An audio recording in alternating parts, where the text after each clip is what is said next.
Subrosa. El atardecer se filtraba por las rendijas de las contraventanas de Santa María de Beaumont como sangre diluida en agua, tiñendo el brasero de la puerta de un rojo cobrizo que recordaba las antorchas de las procesiones de la Candelaria en febrero. El padre Guillaume, con su sotana oliendo a humo de turba y a la levadura agria del pan de la comunión, horneado esa mañana en el horno comunal del pueblo, donde las mujeres turnaban turnos de amasado bajo la vigilancia del mayordomo feudal para evitar robos de harina. Se frotó las manos con recelo, lanzando una mirada suspicaz al recién llegado.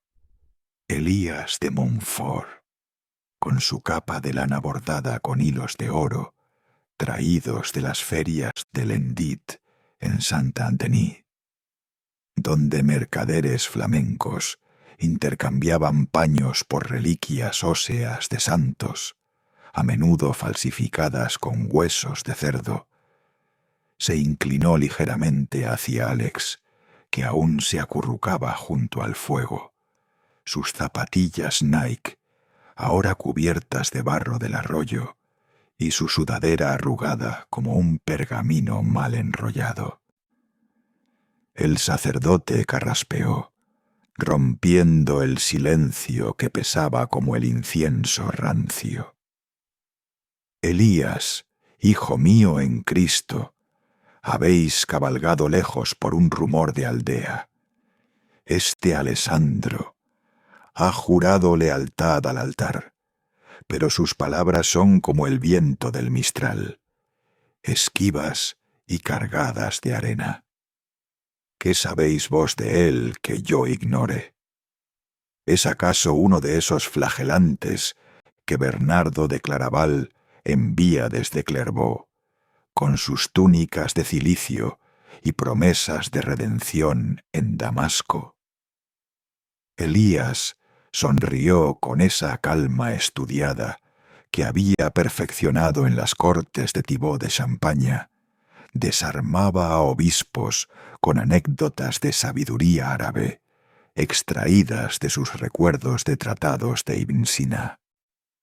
Se enderezó con un gesto fluido, su capa susurrando contra el suelo empedrado, como el eco de un secreto en una corte intrigante, y miró al padre Guillaume con esa mezcla de deferencia calculada y autoridad sutil que había aprendido en las sombras de los banquetes reales. Padre, este no es lugar para confidencias. Las paredes de esta nave, talladas en piedra del Cher, podrían tener oídos. Llevadnos a vuestra oficina, donde los salmos descansan en pergaminos y el aire no lleva chismes a los aldeanos. Allí, Alessandro y yo podremos hablar de puertos lejanos sin temor a que el viento del Loira los disperse como hojas otoñales.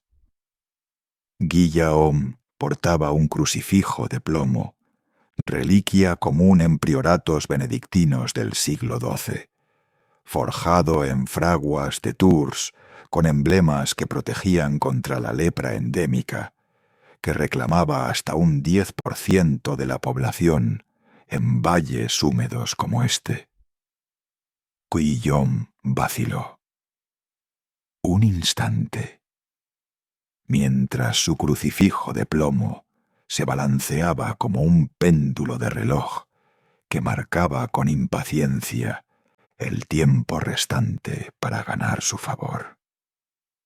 Antes de asentir con un gruñido resignado y guiarlos por un pasillo angosto flanqueado por arcos románicos redondos, sus pilares robustos de piedra gris, erosionada, sosteniendo bóvedas bajas que filtraban la luz mortecina de ventanas estrechas, diseñadas para defender contra invasores normandos, como en las fortificaciones de Loches, erigidas por Fulconerra un siglo antes.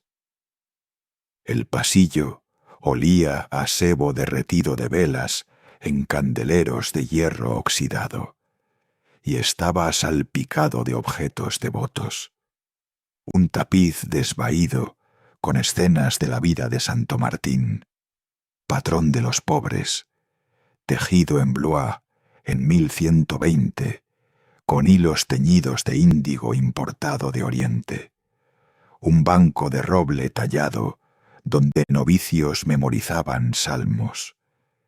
Y, en un nicho sombreado, un relicario de estaño con un hueso supuestamente de un mártir de Antioquía.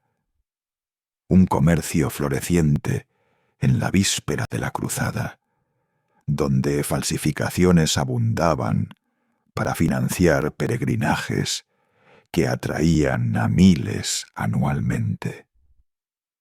Al final del pasillo se encontraba la oficina del clérigo, un refugio austero con un escritorio cubierto de pergaminos que revelaba la naturaleza estudiosa de su usuario. Un crucifijo de madera proyectaba sombras alargadas en un espacio donde las palabras podían fluir sin el eco acusador de la nave principal. En la quietud de la oficina del padre Guillaume, Elías se sentó en un banco de madera junto a Alex con una fluidez calculada, bajando la voz para que no escapara más allá de las gruesas puertas de hierro forjado. Afuera, a través de una ventana lanceta estrecha que filtraba la niebla del Cher, los aldeanos murmuraban en torno a una hoguera, asando un jabalí cazado furtivamente en los bosques del conde, donde la lex salica prohibía a los siervos portar arco sin permiso feudal. Padre Guillaume, con el respeto que os debo por vuestros salmos copiados en el scriptorium, murmullo, aquellos que salvé de la inundación del Loira en el Pentecostés de 1144, ¿recordáis? Este hombre no es hereje ni cruzado desertor. Es un peregrino de mares lejanos, como yo lo fui una vez.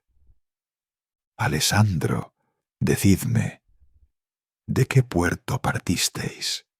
¿De Pisa, quizás, con sus galeras cargadas de mármol para las catedrales? ¿O de más allá, de las costas donde el sol no se pone? Alex, cuyo pulso aún latía al ritmo de sirenas de ambulancias de Seattle y no al tañido de campanas canónicas, alzó la vista con cautela. El calor del brasero le lamía la cara, pero no disipaba el frío del pavor.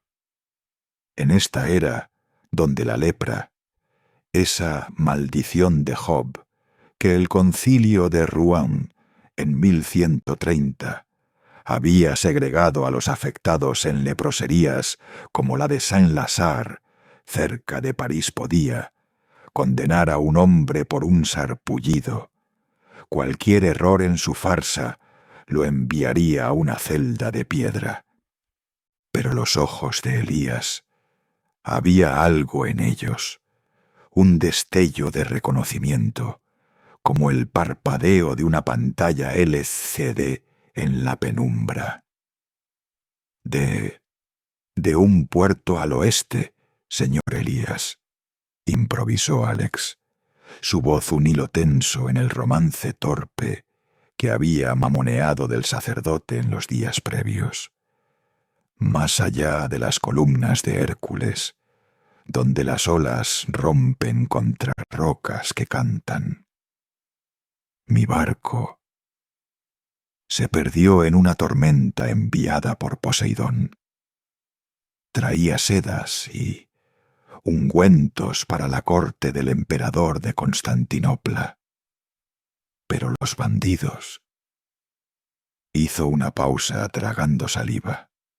El nombre de la ciudad bizantina era seguro, ya que Manuel Pinmoro Comneno reinaba allí en 1147, aliándose con el Papa contra Roger de Sicilia en la víspera de la cruzada. Cuwillaum resopló, cruzando los brazos sobre el pecho. Ungüentos y sedas, bah. En estos tiempos, con el rey Luis y su reina Leonor marchando hacia Antioquía, rumores de 20.000 almas, bendecidas en Bezelay, con reliquias de la Veracruz, traídas de Jerusalén por Godofredo de Bouillon. Los puertos del sur bullen de espías normandos y mercaderes judíos expulsados de Inglaterra por Esteban. ¿Sois uno de esos, Alessandro? ¿Traéis el Talmud escondido en vuestras mangas, como aquel converso quemado en Troyes el año pasado por predicar el Sabbat? Elías intervino con rapidez, su mano posándose en el hombro del sacerdote como un bálsamo. Literalmente, ya que sus dedos aún olían a un ungüento de caléndula y esencia de mirra que había preparado esa mañana para las llagas de un jornalero con sífilis, contraída en un burdel de Orleans, donde prostitutas flamencas seguían el ejército real. Padre, os lo ruego, no manchéis el asilo con sombras de Troyes. El concilio de Sens, en 1141, ya juzgó a Abelardo por sus herejías dialécticas. No hagamos de este templo un tribunal. Alessandro es mi huésped ahora. Le daré posada en mi casa de Montfort, lejos de lenguas viperinas.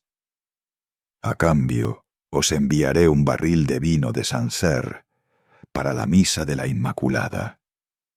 Cosecha de 1146, bendecida por el obispo de Auxerre, que jura que cura la gota como el óleo de los Reyes Magos. El sacerdote vaciló, sus ojos yendo de uno a otro como un jugador de dados en una taberna de Tours. El vino era tentador. El último barril, agrio por una helada tardía, había hecho toser a los feligreses durante la homilía de todos los santos. Sea Elías, pero vigiladlo. Sus ojos miran como si vieran demonios en las sombras, y ese cubo de metal que dejó caer lo he guardado en el sagrario, junto al cáliz de estaño del obispo. Si es un talismán pagano, como el que hallamos en el pozo el año pasado, ese disco de los cielos que brillaba como el sol de medianoche, lo fundiré al alba. Alex contuvo el aliento. El cubo, su única esperanza de retorno, un prototipo cuántico con algoritmos de entrelazamiento inspirados en los experimentos de Aspect en 1982, pero miniaturizado en un chip de silicio del 2025. Ahora reposaba en un altar donde se vertía vino en memoria de la última cena. ¿El cubo? Padre, es solo un dado de astrólogo para leer las estrellas en mi viaje. Por favor, devolvédmelo. Trae bendiciones de mi patrón, San Telmo, protector de marineros. Guillaume frunció el ceño, pero Elías le guiñó un ojo disimulado. Dejadlo en mis manos, padre. Lo examinaré con mis lentes de aumento. traídas de los sabios de Salerno, que juran que revelan pecados en el iris del ojo, como en los tratados de Alhacén, traducidos en Toledo. Mañana, al despuntar el sol, partimos. Alessandro, ¿sabéis montar? Mi palafré nos llevará, y en el camino hablaremos de puertos que ni Ptolomeo soñó. Mientras el sacerdote mascullaba una bendición y se retiraba al presbiterio, donde una vela de sebo ardía ante una estatua de madera de la Virgen, tallada en el taller de carpinteros de Blois en 1120, Alex se volvió hacia Elías, la voz un susurro ronco. ¿Quién coño eres tú? ¿Otro como yo? Ese mechero en el río, el plástico en el bosque. No eres de aquí. Dime cómo salir de esta mierda antes de que me quemen por brujo. Elías rió por lo bajo, un sonido que evocaba el tintineo de bisturíes en una sala de operaciones lejana. «Shh, Alessandro, soy Elías, physicus y sobreviviente de tormentas peores que esta, de un puerto llamado Boston, donde las tormentas son de acero y fuego blanco. Y tú hueles a café y asfalto. Venid, hermano del futuro. En Montfort os contaré de los otros. El reloj en el molino, la lata en el heno. Pero primero, jurad silencio. Aquí las palabras matan más que las flechas sarracenas. La noche se cerró sobre la iglesia como un guante de hierro, y en el arroyo el audífono Bluetooth yacía olvidado, su batería agotada como un sueño imposible. Pero ahora, con Elías a su lado, Alex sentía un hilo de esperanza, frágil como un códice iluminado, pero real. El diálogo acababa de tejer una alianza en las sombras de la historia.